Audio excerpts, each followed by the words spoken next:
Thank you. Venture capitalists invest in small, high-risk, emerging growth companies in areas such as life sciences, information technology, homeland security, and clean technology. Our goal is simple: to bring the best and most innovative new products and services to market in the most efficient manner. I must note NVCA's utmost frustration with SBA's campaign to exclude our industry from the SBIR program. Doing so is a disservice to our country and denies government access to cutting-edge technologies. We urge Congress to reauthorize the program with provisions that ensure venture-backed companies have a fair chance to thrive alongside their non-venture-backed companies. Doing so will only strengthen the future success of the program and correct a significant injustice that has gone on for far too long. NVCA strongly supports the draft committee print, which includes a provision allowing for venture-backed firms to again participate in the SBIR program. If the provisions which guarantee a level playing field for venture-backed companies are removed or compromised in any way, NVCA will not support reauthorization of this program.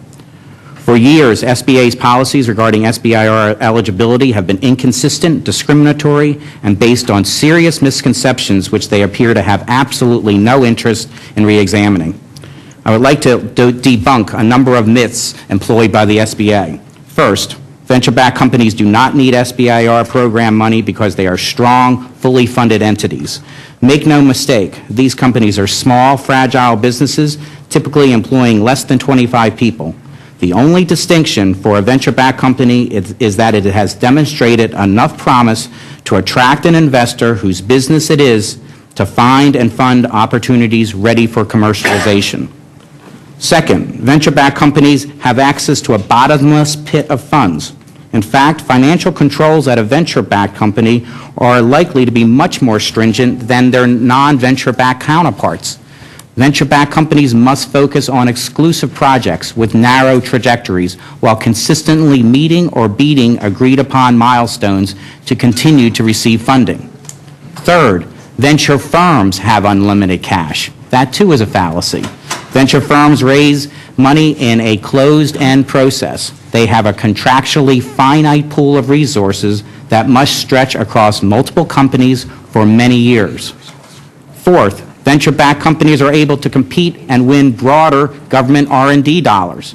In reality, venture-backed companies turn to the SBIR program for funding critical early-stage projects. If there were other avenues to obtain these much-needed funds, after all these years of being discriminated against by the SBA, we would have found it by now. Fifth, the SBA assumes that venture capital firms are the equivalent to large corporations, and therefore the companies they fund should be excluded from SBIR grants. We agree, large corporate-owned businesses should not be allowed to participate in the small business program. But venture firms are not large corporations. They're partnerships with typically less than a dozen professionals. SBA knows this, which is why they've gone to great lengths to manipulate the system and concoct a nonsensical formula to justify their position.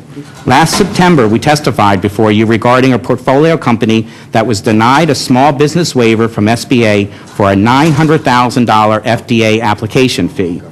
While the company employed 7 people, the SBA affiliated every employee, not only from the venture capital firm, which only had 10 people, but also every company in that venture capital firm's portfolio to exceed the 500 people employee threshold.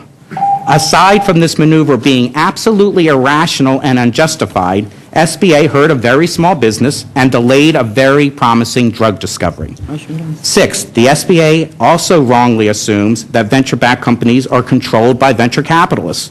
While venture capitalists do participate on the board, they do not exert day-to-day control of a company. Venture capitalists divide their time among all investments of a venture capital fund.